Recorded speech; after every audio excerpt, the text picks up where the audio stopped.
Hello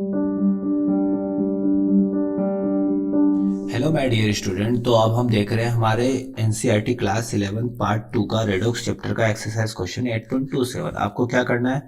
predict the product of electrolysis. ठीक है, electrolysis. तो सबसे पहला फर्स्ट क्वेश्चन समझना ध्यान से। आपको आपको प्रोडक्ट आइडेंटिफाई करना है। ये मैंने बना दिया एनोड और ये मैंने बता दिया कैथोड। इलेक्ट्रोलाइसिस का मतलब ये तो करना ही पड़ेगा। ठीक है, इसको मैं बोलूंगा एनोड, इसको मैं बोलूंगा कैथोड। ठीक है, अब देखो पहले क्वेश्चन में एक्वस एक्वस का मतलब AgNO3 के साथ आपका वाटर भी है।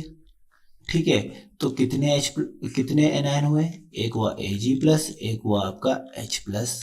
और कितने यहाँ पर कितने कैटायन हुए? एक हुआ Ag प्लस, एक हुआ आपका H प्लस। एक यहाँ पर होगा OH माइनस और एक यहाँ पर क्या होगा आपका NO3 माइनस। अब आप ध्यान रखना, जिसका डिस्चार्ज पोटेंशियल कम होता है वो आपका, एक ही ध्यान रखना, जिसका डिस्चार्ज पोटेंशियल कम होता है वो पहले एनोड और कैथोड पर जाता है। मतलब लेस लेस डिस्चार्ज पोटेंशियल वाला आपको देखना है।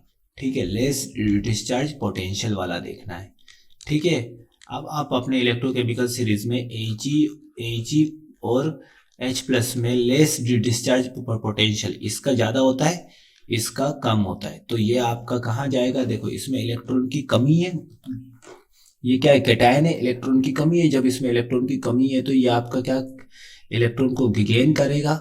देखो, एनोड पर हमेशा क्या होगा? ऑक्सीडेशन। ये बात ध्यान रखना है, एनोड पर हमेशा क्या होगा? ऑक्सीडेशन। और कैथोड पर हमेशा क्या होगा बच्चों? रिडक्शन। और इलेक्ट्रॉन को गेन करने वाला फिनोमिना कहाँ होगा बच्चों? कैथोड पर। इलेक्ट्रॉन को गेन करने वाला आपका फिनोमिना कहाँ होगा बच्चों? कैथोड पर। तो कैथोड पर क्या होगा बच्चों? देख लेते। Ag प्लस आपका इलेक्ट्रॉन को गेन करेगा और Ag में बन जाएगा। और एनोड पर कौन जाएगा? एनोड पर लूज ऑफ इलेक्ट्रॉन होगा, मतलब ऑक्सीडेशन होगा। तो एनोड पर देखो, NO3 माइनस और OH माइनस में से इसका डिस्चार्ज पोटेंशियल ज़्यादा होता है, तो इसका कम हुआ। तो OH माइनस क्या करेगा? इलेक्ट्रॉन को लूज करेगा और किस में कन्वर्ट हो जाएगा? H2O। और यहाँ पर O2। और यहाँ पर कितना आ जाएगा बच्चों? Half O2। यहाँ पर आ जाएगा बच्चों 2। और यहाँ पर 2 इलेक्ट्रॉन को लूज करेगा। अगर ये 2 होता तो यहाँ पर 2 इलेक्ट्रॉन और यहाँ पर 2 Ag। तो हम क्या बोलेंगे नेट फाइनली सॉल्यूशन के अंदर क्या क्या बचा? H प्लस बचा और NO3 आपका रिमेनिंग बचा। रिमेनिंग आपका सॉल्यूशन में बचा। ठीक है, ये रिमेनिंग और H प्लस और NO3 HNO3 बना लेंगे तो सॉल्यूशन आपका क्या हो जाएगा? एसिडिक। इसका इलेक्ट्रोलाइटिक सॉल्यूशन क्या हो जाएगा? एसिडिक। और आपका कैथोड पर क्या निकलेगा बच्चों? कैथोड पर आपका निकलेगा Ag और एनोड पर आपका क्या निकलेगा बच्चों? O2 gas. I hope so कि आपको समझ में आ गया होगा। ठीक है, तो बस इसी क्वेश्चन को इसी तरीके से अगले क्वेश्चन को भी डील करेंगे बच्चों। ठीक है, आई होप सो कि आपको ये क्वेश्चन समझ में आया होगा। अब हम देख लेते हैं बच्चों नेक्स्ट क्वेश्चन। ये एक्चुअली इलेक्ट्रोकेमिस्ट्री का पार्ट है। क्लास 12 में इलेक्ट्रोकेमिस्ट्री में आपको और अच्छे से पढ़ने को मिलेगा बच्चों। इसके बारे में काफ़ी इजी क्वेश्चंस होते हैं और ये आपका सबसे ज़्यादा यूज़ होता है। ये आपका सबसे ज़्यादा यूज़ होता है बच्चों, इसलिए आप लोग इस पे कमांड करो तो ज़्यादा बेटर है। ठीक है, तो अब हम देख लेते हैं बच्चों नेक्स्ट क्वेश्चन। यहाँ पर क्वेश्चन नंबर 2। ठीक है, क्या है? AgNO3 aqueous solution. Aqueous solution of AgNO3। तो AgNO3 का एक्वस सॉल्यूशन मतलब इसमें Ag प्लस आएगा, NO3 माइनस भी रहेगा, H प्लस भी रहेगा, OH2 माइनस भी रहेगा। तो फिर से वही प्रोसीजर, फिर से वही चीज़। तो यहाँ पर एक Ag प्लस रहेगा, H प्लस रहेगा, NO3 माइनस रहेगा और आपका क्या रहेगा? या इलेक्ट्रोड को चेंज करने से कोई फर्क नहीं पड़ता, इस बात का ध्यान रखिए बच्चों आप। इलेक्ट्रोड को चेंज करने से कोई फर्क नहीं पड़ेगा। ठीक है, तो यहाँ पर डिस्चार्ज पोटेंशियल देखो, Ag प्लस का डिस्चार्ज पोटेंशियल कम होता है H प्लस से एंड NO3 माइनस का ज़्यादा होता है OH माइनस से। ये आपको ध्यान रखना पड़ेगा। तो अब देख लो यहाँ पर कैथोड पर कौन सी रिएक्शन होगी बच्चों? कैथोड पर यहाँ पर रिएक्शन होगी Ag+2 इलेक्ट्रॉन को गेन करेगा तो यहाँ पर 2Ag बना लेगा। और एनोड पर कौन सी रिएक्शन होगी बच्चों, आप लोग समझ सकते हो। एनोड पर यहाँ पर OH माइनस, जब आपका OH माइनस जब आपका एनोड पर क्या होगा, ऑक्सीडेशन। एनोड पर हमेशा क्या होगा, ऑक्सीडेशन, और कैथोड पर हमेशा क्या होगा, रिडक्शन। तो ये रिडक्शन रिएक्शन है, देख लो बच्चों आप लोग, +1 से 0 जा रहा है, ठीक है। H2O और यहाँ पर हाफ और 2, तो यहाँ पर 2 से मल्टीप्लाई कर दिया, यहाँ पर 2 इलेक्ट्रॉन।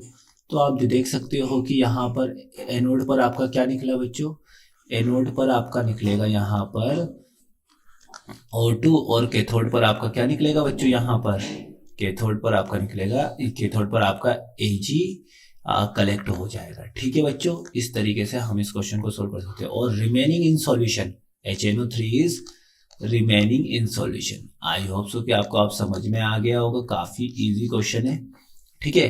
तो अब हम चलते बच्चों नेक्स्ट क्वेश्चंस पे। नेक्स्ट क्वेश्चन थर्ड पार्ट देख लेते हैं, इसको रब करके।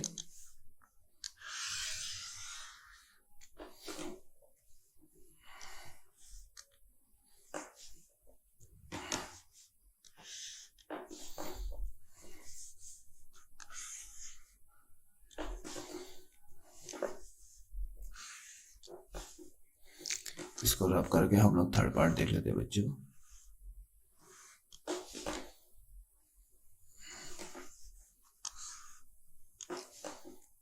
देखो यहाँ पर इसको थर्ड पार्ट देख लेते हैं रब करके। ये हो गया हमारा सॉल्यूशन, ठीक है। अब देखो इस बार सॉल्यूशन के अंदर क्या डाला है, H2SO4 डाइल्यूट है, मतलब H2O है इसके अंदर। देखो H+H2O का भी H+ ही होगा, SO4 2- और यहाँ पर क्या आ जाएगा बच्चों, OH-। तो यहाँ पर यहाँ पर इस बार कैटायन कितने, एक ही है, तो एक कैटायन होगा तो सीधा उसका कैथोड पर जो चला जाएगा। तो कैथोड पर एक कैटायन गया तो क्या हो जाएगा बच्चों, H+ में 2 इलेक्ट्रॉन ऐड किए 2 H+ में, तो क्या होगा कैथोड पर H2 गैस निकलेगा। क्यों, क्योंकि कैथोड पर क्या होता है, रिडक्शन। ये बात ध्यान रखो इलेक्ट्रोलाइसिस में। एनोड पर क्या होता है बच्चों, ऑक्सीडेशन। ये फिनोमिना आपको ध्यान रहनी चाहिए। अब देखो यहाँ पर क्या होगा बच्चों, अब देखो डिस्चार्ज पोटेंशियल SO4 2- का ज्यादा होता है OH- से, तो फिर आपका यहाँ पर OH- आपका ऑक्सीडाइज होगा और क्या बना लेगा, H2O और हाफ O2। यहाँ पर 2 से मल्टीप्लाई कर दो, देन आफ्टर यहाँ 2 इलेक्ट्रॉन निकाल दो। देखो तो यहाँ पर एनोड पर कौन सी गैस निकलेगी बच्चों, एनोड पर ऑक्सीजन और कैथोड पर हाइड्रोजन। तो इस तरीके से इस क्वेश्चन को हमने सोल्व किया। अब नाउ देखते थे लास्ट फोर्थ क्वेश्चन, देख लेते हैं फोर्थ क्वेश्चन, वो भी काफी इजी है, ठीक है। फोर्थ क्वेश्चन देख लेते हैं, वो भी काफी इजी है। फोर्थ क्वेश्चन भी आपका काफी इजी है, उसको देख लेते हैं ताकि आपको और समझ में आ जाएगा, ठीक है। तो यहां पर फोर्थ क्वेश्चन में क्या दिया हुआ है, एक्वस सॉल्यूशन ऑफ CuCl2, बहुत बढ़िया, एक्वस सॉल्यूशन ऑफ CuCl2। अब देखो एक्वस सॉल्यूशन के अंदर पानी भी होगा, तो यहाँ पर एक H+ होगा, एक क्या होगा बच्चों यहाँ पर Cu2+, यहाँ पर एक क्या होगा Cl- और यहाँ पर एक होगा OH-। अब देखो ये अच्छा क्वेश्चन है, क्यों अभी भी बताता हूँ। देखो H+ और Cu2+ में से डिस्चार्ज पोटेंशियल किसका कम होता है, Cu2+ का, ठीक है।